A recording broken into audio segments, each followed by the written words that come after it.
Okey, kita sambung dengan peribahasa. Peribahasa yang kita nak sambung hari ini ialah, saya bagi imej ini. Okey, ini daun apa?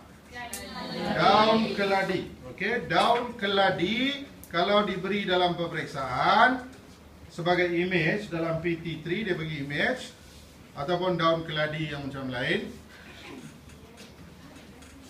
Okey, pernah tengok daun keladi ni?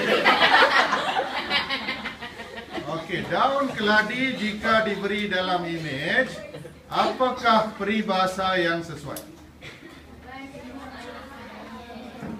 Ya, tuliskan. Peribahasanya yang sesuai ialah bagai mencurahkan air ke daun keladi. Bagai mencurahkan air ke daun keladi. Bagai mencurahkan air ke daun keladi.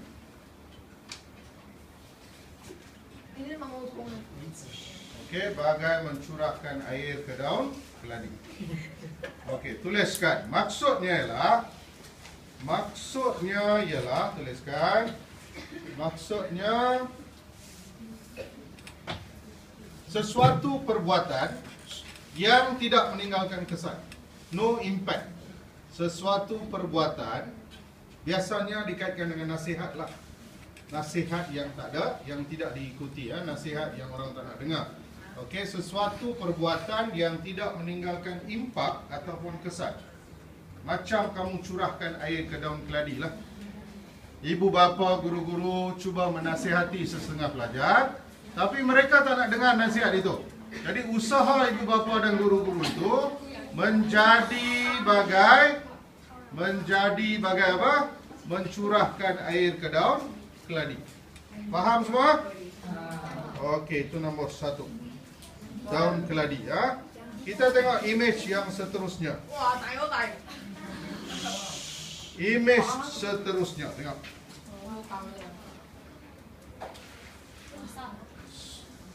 Apa imej ni? Pisau. Pisau. Parang pisau. Ini pisau ke parang? Parang. Okey, ini parang. Kalau parang diberi dalam peperiksaan, tengok parang ini RM23.50. Siapa nak beli? Okey, parang ini sedang diasah. Kamu nampak batu pengasah? Itu batu pengasah yang digunakan untuk mengasah parang. Tapi parang ini diasah hanya di bahagian depan. Bahagian belakang tidak diasah, tidak boleh diasah bahagian belakang. Tidak boleh diasah bahagian belakang. Kalau asah pun sukar mengambil masa. Jadi tuliskan apakah peribahasa yang sesuai bagi parang ini. Tengok parang, depan dia tajam, belakang dia tumpul. Peribahasanya ialah, tuliskan, peribahasanya ialah belakang parang kalau diasah lagikan tajam. Belakang parang kalau diasah lagikan tajam. Maksudnya ialah,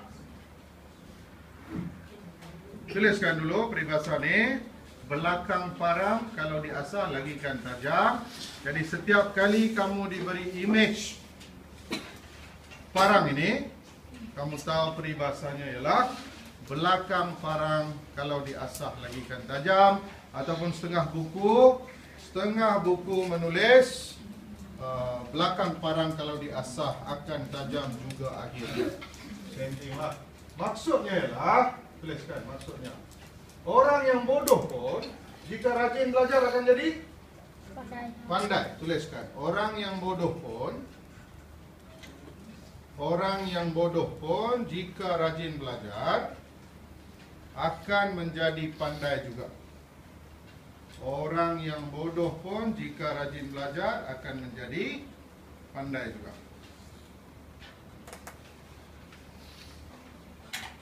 Tuliskan. Orang yang bodoh pun